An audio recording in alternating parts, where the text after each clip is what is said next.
ರಾಷ್ಟ್ರ ರಾಜಧಾನಿ ನವದೆಹಲಿಯಲ್ಲಿ ಇದೀಗ ವಾಯುಮಾಲಿನ್ಯದ್ದೇ ಸುದ್ದಿಯಾಗಿರುವಂಥದ್ದು. ಸದ್ಯಕ್ಕೆ ಏನು ದೆಹಲಿಯ ಮಟ್ಟದಲ್ಲಿ AQI 450ರ ಗಡಿಯನ್ನು ದಾಟಿದೆ. ಇದರಿಂದಾಗಿ ಏನು ಜನರು ಕೂಡ ಸಾಕಷ್ಟು ಕಷ್ಟಪಡುವಂತಹ ಪರಿಸ್ಥಿತಿಗಳು ಉಂಟಾಗಿದೆ. ಈಗಾಗಲೇ ದೆಹಲಿಯ ಸರ್ಕಾರ ಕೂಡ ಸಾಕಷ್ಟು ಮುನ್ನೆಚ್ಚರಿಕಾ ಕ್ರಮಗಳನ್ನು ಕೈಗೊಂಡಿದೆ. ಶಾಲಾ ಕಾಲೇಜುಗಳಿಗೆ ರಜೆಯನ್ನು ಘೋಷಣೆ ಮಾಡಿದೆ. ಇದೆಲ್ಲದರ ಜೊತೆಗೆ ಅತಿಯಾದ ಟ್ರಾಫಿಕ್ ಜಾಮ್ ಏನಿದೆ ಅದು ಕೂಡ ಇದೀಗ ಏನು ದೆಹಲಿಯಲ್ಲಿ ಅತಿಯಾದ ಟ್ರಾಫಿಕ್ ಜಾಮ್ ಏನಿದೆ ಇದು ಕೂಡ ಬಹಳಷ್ಟು ವಾಯುಮಾಲಿನ್ಯಕ್ಕೆ ಕಾರಣ ಆಗ್ತಾ ಇದೆ. ನಿನ್ನೆಯಷ್ಟೇ ಏನು ದೊಡ್ಡ ಮಟ್ಟದ ವೆಹಿಕಲ್ಗಳನ್ನು ಹಾಗೂ ಹೊರ ರಾಜ್ಯದ ವೆಹಿಕಲ್ಗಳನ್ನು ಏನು ರಾಜ್ಯಕ್ಕೆ ಅಂದರೆ ದೆಹಲಿಗೆ ಬರದಂತೆ ಆದೇಶವನ್ನು ಕೂಡ ಸರ್ಕಾರ ಮಾಡಿರುವಂಥದ್ದು. ಇದೀಗ ನಾನು ದೆಹಲಿಯಿಂದ ಗುರ್ಗಾವ್ಗೆ ಹೋಗುವ ರಸ್ತೆಯಲ್ಲಿ ಇರುವಂಥದ್ದು.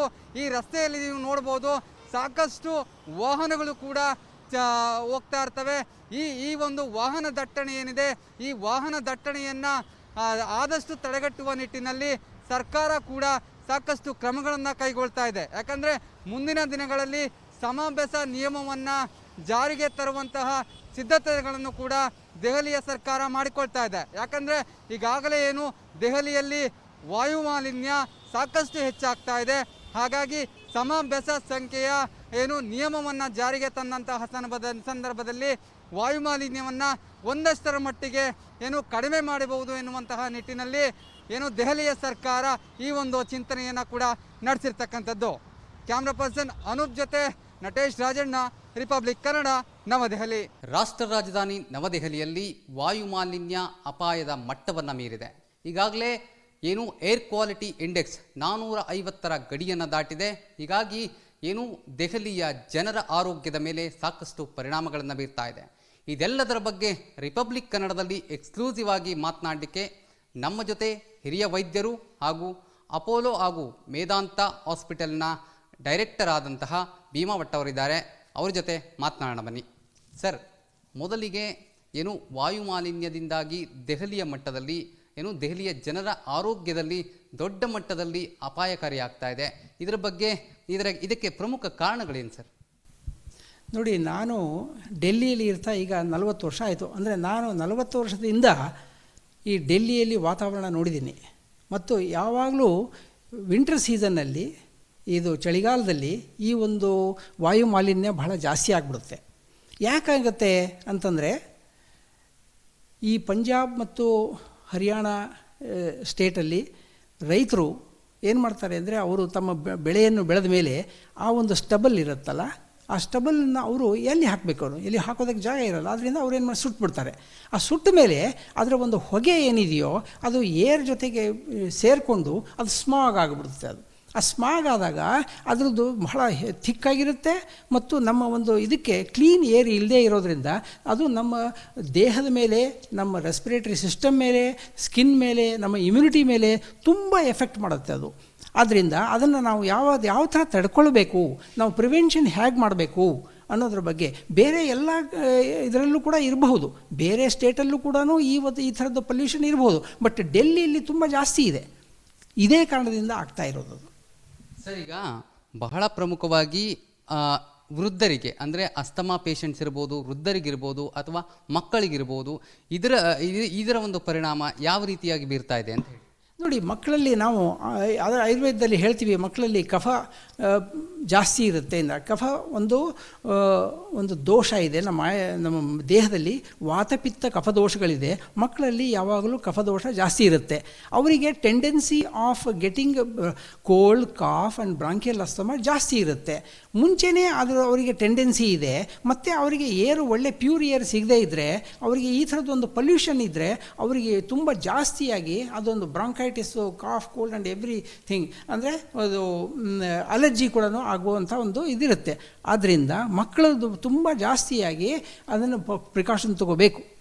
ಸರ್, ಈಗ ಏರ್ ಕ್ವಾಲಿಟಿ ಇಂಡೆಕ್ಸ್ ಅಂತ ಬಂದಂಥ ಸಂದರ್ಭದಲ್ಲಿ 450ರ ಗಡಿಯನ್ನು ದಾಟಿದೆ ಎನ್ನುವಂಥದ್ದು ಎಷ್ಟಿರಬೇಕು ಅಂದರೆ ಈ ಒಂದು ವಾತಾವರಣ ಯಾವ ರೀತಿ ಇರುತ್ತೆ? ನೋಡಿ, ಇದು ಹೇಗೆ ಅಂತ ಹೇಳಿದ್ರೆ, ಈ ಒಂದು ಸ್ಮಾಗ್ ಬರದೇ ಇದ್ದರೆ ಏರ್ ಕ್ವಾಲಿಟಿ ಏನು ಅಂತ ಹೇಳಿದರೆ ಕಡಿಮೆ ಇರುತ್ತೆ. ಅದು ಏರ್ ಕ್ವಾಲಿಟಿ ಜಾಸ್ತಿ ಇರಬೇಕು, ಬಟ್ ಈ ಪೊಲ್ಯೂಷನ್ ಏನು ಇಂಡೆಕ್ಸ್ ಇದೆಯಲ್ಲ, ಇದು ಜಾಸ್ತಿ ಹೋಗಬಾರ್ದು. ಇದು ಜಾಸ್ತಿ ಆಗ್ತಾ ಏನಾಗುತ್ತೆ ಅಂತ ಹೇಳಿದ್ರೆ ಅದರಲ್ಲಿ ಪೊಲ್ಯೂಷನ್ ಜಾಸ್ತಿಯಾಗಿ ಅದರಿಂದ ನಮ್ಮ ಒಂದು ಆರೋಗ್ಯದ ಮೇಲೆ ಬಹಳ ಜಾಸ್ತಿ ಎಫೆಕ್ಟ್ ಆಗುತ್ತೆ. ಸರ್, ಈಗ ಬಹಳ ಪ್ರಮುಖವಾಗಿ ಪ್ರಿಕಾಷನ್ಸ್ ಏನನ್ನು ತೆಗೆದುಕೊಳ್ಳಬೇಕು ಅನ್ನುವಂಥದ್ದು ಬಹಳ ಪ್ರಮುಖವಾದಂಥ ಪ್ರಶ್ನೆ. ಈಗ ಸದ್ಯಕ್ಕೆ ಹಾಸ್ಪಿಟಲ್ಗಳಲ್ಲೂ ಕೂಡ ಸಾಕಷ್ಟು ರೋಗಿಗಳು ಹೋಗ್ತಾ ಇದ್ದಾರೆ, ಏನು ಹಾಸ್ಪಿಟಲ್ಗಳು ಕೂಡ ಫಿಲ್ ಆಗ್ತಾ ಇದೆ. ಪ್ರಿಕಾಷನರಿ ಏನು ಟ್ರೀಟ್ಮೆಂಟನ್ನು ಯಾವ ರೀತಿ ತೆಗೆದುಕೊಳ್ಳಬೇಕು? ನೋಡಿ, ಮಕ್ಕಳಲ್ಲಿ ಒಂದು ಥರದ ಟ್ರೀಟ್ಮೆಂಟ್ ಆಗುತ್ತೆ. ಆಮೇಲೆ ಎಲ್ಡರ್ಲಿ ಪೀಪಲಲ್ಲೂ ಕೂಡ ಬೇರೆ ಥರದ್ದು, ಅವರಿಗೆ ತುಂಬ ಮುಂಚೆನೇ ಬ್ರಾಂಕಿಯಲ್ ಆಸ್ತಮೆ ಇರ್ಬೋದು, ಅವರಿಗೆ ಇನ್ನೂ ಜಾಸ್ತಿ ಆಗುತ್ತೆ. ಯೂಶ್ವಲಿ ವಿಂಟರ್ ಸೀಸನಲ್ಲಿ ಈ ಥರದ್ದೆಲ್ಲ ಜಾಸ್ತಿ ಆಗುವಂಥದ್ದು ಸಂಭವ ಇರುತ್ತೆ. ಅದರಿಂದ ನಾವೇನು ಮಾಡಬೇಕು ಅಂತ ಹೇಳಿದ್ರೆ ಮುಂಚೆನೇ ಪ್ರಿಕಾಷನ್ ತೊಗೋಬೇಕು. ಯಾರ್ಯಾರಿಗೆ ಅವರವರ ಪ್ರಕೃತಿ ನಾವು ನೋಡ್ಕೋಬೇಕು. ಈಗ ಪಿತ್ತ ಪ್ರಕೃತಿಯವರಿಗೆ ಜಾಸ್ತಿ ಈ ಒಂದು ಇದು ಆಗಲ್ಲ, ಎಲ್ರಿಗೂ ಕೂಡ ಈ ಒಂದು ಎಫೆಕ್ಟ್ ಆಗಲ್ಲ. ಕೆಲವರಿಗೆ ಮಾತ್ರ ಆಗುತ್ತೆ. ಯಾರಿಗಾಗುತ್ತೆ? ಯಾರು ಒಂದು ಕಫ ಪ್ರಕೃತಿ ಇರ್ತಾರೋ ಅವರಿಗೆ ಈ ಒಂದು ಎಫೆಕ್ಟ್ ಜಾಸ್ತಿ ಆಗುತ್ತೆ ಅದು. ಅದರಿಂದ ಆಮೇಲೆ ನಾವು ಮಕ್ಕಳಿಗೆ ಯಾವಾಗಲೂ ತುಂಬ ಜಾಸ್ತಿ ಹೊರಗಡೆಗೆ ಬಿಡಬಾರ್ದು. ಈ ಒಂದು ಸೀಸನ್ನಲ್ಲಿ ಹೊರಗಡೆ ಆಟ ಆಡೋಕ್ಕೆ ಹೋಗ್ತಾರೆ, ಅಥವಾ ಏನು ಅಂತ ಹೇಳಿದ್ರೆ ತುಂಬ ಜಾಸ್ತಿ ಅವರು ಇದು ಏನಂದರೆ ಕೂಲ್ ಡ್ರಿಂಕ್ಸು, ಐಸ್ ಕ್ರೀಮು ಈ ಥರದ್ದೆಲ್ಲ ತೊಗೊಳ್ತಾರೆ. ಕರಿದ ಪದಾರ್ಥ ತಿನ್ನಬಾರ್ದು. ಇವೆಲ್ಲ ನಾವು ಪ್ರಿಕಾಷನ್ ಮುಂಚೆ ಅವರಿಗೆ ನಾವು ಹೇಳಬೇಕು. ಆ ಥರ ಆಮೇಲೆ ಅವರು ಸ್ವಲ್ಪ ಬ್ರೀದಿಂಗ್ ಎಕ್ಸಸೈಸ್ ಮಾಡಬೇಕು. ಕೆಲವೆಲ್ಲ ಆಯುರ್ವೇದದಲ್ಲಿ ಕೆಲವೆಲ್ಲ ಒಂದು ನಾವು ಡಿಕಾಕ್ಷನ್ ಹೇಳ್ತೀವಿ, ನಾವು ಕೆಲವೆಲ್ಲ ಲೇಹಿಗಳನ್ನು ಹೇಳ್ತೀವಿ, ಮತ್ತು ಸಿರಪ್ ಹೇಳ್ತೀವಿ. ಅದನ್ನು ತೊಗೊಂಡ್ರೆ ಯಾರಿಗೆ ಇಲ್ಲ ಅವರೂ ತೊಗೋಬೇಕು, ಯಾರಿಗೆ ಇದೆಯೋ ಅವ್ರು ಮಾತ್ರ ಚೆನ್ನಾಗಿ ತೊಗೋತಾ ಇರಬೇಕು. ಇದನ್ನು ಅವ್ನು ತೊಗೊಂಡ್ರೆ ಅವರಿಗೆ ಮುಂದೆ ಆಗಲ್ಲ, ಮುಂದೆ ಅವರಿಗೆ ತೊಂದರೆ ಆಗಲ್ಲ. ಪ್ರಿವೆನ್ಷನ್ನೂ ಇದೆ ಇದರಲ್ಲಿ, ಆಯುರ್ವೇದದಲ್ಲಿ ಕ್ಯೂರ್ ಕೂಡ ಇದೆ. ಸರ್, ಈಗ ಸದ್ಯಕ್ಕೆ ಹೇರ್ ಕ್ವಾಲಿಟಿಯನ್ನು ಅಂದರೆ ಏರ್ ಕ್ವಾಲಿಟಿ ಇಂಡೆಕ್ಸ್ ಜಾಸ್ತಿ ಆಗ್ತಾ ಇರೋದ್ರ ಸಂದರ್ಭದಲ್ಲಿ ಸರ್ಕಾರ ಕೂಡ ಸಾಕಷ್ಟು ಕ್ರಮಗಳನ್ನು ಕೈಗೊಳ್ತಾ ಇದೆ. ಸದ್ಯಕ್ಕೆ ನೀವು ಜನರಿಗೆ ಆ್ಯಸ್ ಎ ಡಾಕ್ಟರ್ ಆಗಿ, ವೈದ್ಯರಾಗಿ ಏನು ಜನರಿಗೆ ಏನು ಹೇಳೋದಕ್ಕೆ ಬಯಸ್ತೀರಿ? ನೋಡಿ, ನೀವು ನಿಮ್ಮ ಆರೋಗ್ಯವನ್ನು ಸರಿಯಾಗಿ ಇಟ್ಕೊಳ್ಳೋಕ್ಕೆ ನೀವು ಏನು ಮಾಡಬೇಕು ಅಂದರೆ ದಿನಚರ್ಯ, ಋತುಚರ್ಯ, ನಿಮ್ಮ ಒಂದು ಡಿಸಿಪ್ಲಿನ್ನು ಸರಿಯಾಗಿ ಇಟ್ಕೊಂಡಿರ್ಬೇಕು. Mental and physical both discipline should be perfectly all right. So ಆ ಥರ ಮಾಡುವಾಗ ಏನು ಅಂತ ಹೇಳಿದ್ರೆ ನಿಮಗೆ ಈ ಒಂದು ಡಿಸಿಪ್ಲಿನ್ ನಿಮಗೆ ಬರೋಲ್ಲ. ಯಾಕೆಂದರೆ ನಿಮ್ಮ ಇಮ್ಯುನಿಟಿ ಚೆನ್ನಾಗಿರುತ್ತೆ. ನಿಮ್ಮ ಇಮ್ಯುನಿಟಿ ಕಡಿಮೆ ಆದರೆ ನೀವು ಮತ್ತು ನೀವು ಮಾಸ್ಕ್ ಹಾಕ್ಕೋಬೇಕು. ಆಮೇಲೆ ಏರ್ ಪ್ಯೂರಿಫೈಯರ್ ಮನೇಲಿ ವಾತಾವರಣ ಸರಿಯಾಗಿ ಇಟ್ಕೊಳ್ಬೇಕು. ಎಲ್ಲ ಆ ಥರದ್ದೆಲ್ಲ ನೀವು ಮಾಡ್ತಾಯಿದ್ರೆ ನಿಮಗೆ ಈ ಒಂದು ಪ್ರಿಕಾಷನ್ನು ಒಳ್ಳೆಯದಿರುತ್ತೆ. ಅದಲ್ಲದೆ ನಿಮ್ಗೆ ಆಹಾರ ಮತ್ತು ಕೆಲವೆಲ್ಲ ಒಳ್ಳೊಳ್ಳೆ ಮೆಡಿಸಿನ್ ನಾವು ಆಯುರ್ವೇದದಲ್ಲಿ ಹೇಳ್ತೀವಿ, ಅದನ್ನು ತೊಗೊಂಡ್ರೆ ಪ್ರಿವೆನ್ಷನ್ನೂ ಆಗುತ್ತೆ, ಅದರಿಂದ ಒಳ್ಳೆ ಕ್ಯೂರ್ ಕೂಡ ಆಗುತ್ತೆ. ಮಕ್ಕಳಲ್ಲಾಗಲಿ ಅಥವಾ ವಯಸ್ಸಾದವರಲ್ಲಾಗಲಿ ಇದು ಬಹಳ ಎಫೆಕ್ಟಿವ್ ಆಗಿರುತ್ತೆ. ಧನ್ಯವಾದಗಳು ಸರ್. ಇದಿಷ್ಟು ಏನು ಹಿರಿಯ ವೈದ್ಯರಾದಂತಹ ಭೀಮ್ಭಟ್ ಅವರು ಹೇಳಿರ್ತಕ್ಕಂಥದ್ದು. ಅಂದರೆ ಈ ಒಂದು ವಾಯುಮಾಲಿನ್ಯವನ್ನು ತಡೆಗಟ್ಟಲಿಕ್ಕೆ, ಅಂದರೆ ವಾಯುಮಾಲಿನ್ಯದಿಂದ ಆಗ್ತಕ್ಕಂಥ ಅಡ್ಡ ಪರಿಣಾಮಗಳೇನಿದೆ ಇವೆಲ್ಲವನ್ನು ತಡೆಗಟ್ಟಲಿಕ್ಕೆ ಯಾವ ರೀತಿಯ ಆಹಾರ ಪದ್ಧತಿಯನ್ನು ಮಾಡಬೇಕು, ಯಾವ ರೀತಿಯ ಪ್ರಿಕಾಷನ್ಸನ್ನು ತೆಗೆದುಕೊಳ್ಳಬೇಕು ಎನ್ನುವಂತಹ ಎಕ್ಸ್ಕ್ಲೂಸಿವ್ ಮಾಹಿತಿಗಳನ್ನು ರಿಪಬ್ಲಿಕ್ ಕನ್ನಡ ಜೊತೆ ಹಂಚಿಕೊಂಡಿರುವಂಥದ್ದು. ಕ್ಯಾಮ್ರಾ ಪರ್ಸನ್ ಅನೂಪ್ ಜೊತೆ ನಟೇಶ್ ರಾಜಣ್ಣ, ರಿಪಬ್ಲಿಕ್ ಕನ್ನಡ, ನವದೆಹಲಿ.